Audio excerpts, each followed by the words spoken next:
ওই রকম সাহস নেই। তবে 2009 সালে আমি ইসিতে দাঁড়িয়েছিলাম এবং বিপুল ভোটে জয়লাভ করেছিলাম। তো তখন যে কষ্টটা হয়েছিল আমার, এরপর থেকে আমি আর দাঁড়ানোর সাহস পাই না। লাস্ট সিনেমার রাগিতে দেখেছি অ্যাকশন করতে, এইভাবে কি আবার কামব্যাক করবেন নাকি না? আমরা শিল্পীরা কিন্তু মানে আমরা অভিনয় করে অভ্যস্ত। আমরা অভিনয় করে কিন্তু আমাদের পেটের ভাত খাই আমরা, কিন্তু আমাদের দুঃখের কথা আমরা কাউকে বলতে পারি না, আমরা কিছু করতে পারি না। আমরা যে বাইরে যে কোনো কাজ করব, চাকরি করব, ব্যবসা করব, সেটাও করতে পারি না। তো মুনমুনের কথাটা আমার কাছে খুব ভালো লেগেছে যে যারা এবার এই ভোটের মাধ্যমে জয়ী হবেন যে কমিটি, সেই কমিটির কাছে বিশেষভাবে অনুরোধ থাকবে, আপনারা ওই যে একজন অসুস্থ শুনে যাবেন, গিয়ে ছবি টবি তুলে ভাইরাল হওয়ার জন্য দেখাবেন, এটা করবেন না। দেখবেন যে কে খেতে পাচ্ছে, কে খেতে পারছে না, কার কাজের দরকার, কাকে একটু সহযোগিতা সাহায্য করলে অন্তপক্ষে দুটা পেটের ভাত খেতে পারবে।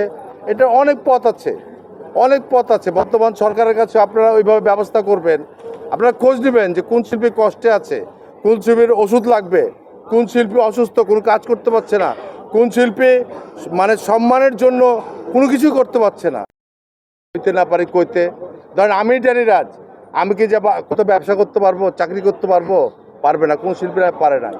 তাই একটি অনুরোধ থাকবে, এই যে মুনমুন ধরছে, আমি থ্যাংক ইউ জানাই মুনমুনকে, যে শিল্পীদের খোঁজ খবর রাখবেন, এটাই এনাফ। কোটি কোটি লক্ষ লক্ষ টাকা দেওয়ার দরকার নাই, দুবেলা খেতে পারছে কিনা, কার ওষুধ লাগবে কিনা, এটা এনাফ। এটা একটু খেয়াল রাখবেন, এটা আমার লাস্ট অনুরোধ থাকবে। যারা এবার জয়ী হবে সবার জন্য শুভকামনা থাকলো। সবাইকে ধন্যবাদ। Thank you so much everybody. Thank you so much. হ্যাঁ, আপনি শিল্পী সমিতির সদস্য হিসেবে অনেকদিন ধরে ভোট দিয়ে ওই রকম সাহস নেই। তবে 2009 সালে আমি ইসিতে দাঁড়িয়েছিলাম এবং বিপুল ভোটে জয়লাভ করেছিলাম। তো তখন যে কষ্টটা হয়েছিল আমার, এরপর থেকে আমি আর দাঁড়ানোর সাহস পাই না। লাস্ট সিনেমার রাগিতে দেখেছি অ্যাকশন করতে, এইভাবে কি আবার কামব্যাক করবেন নাকি না?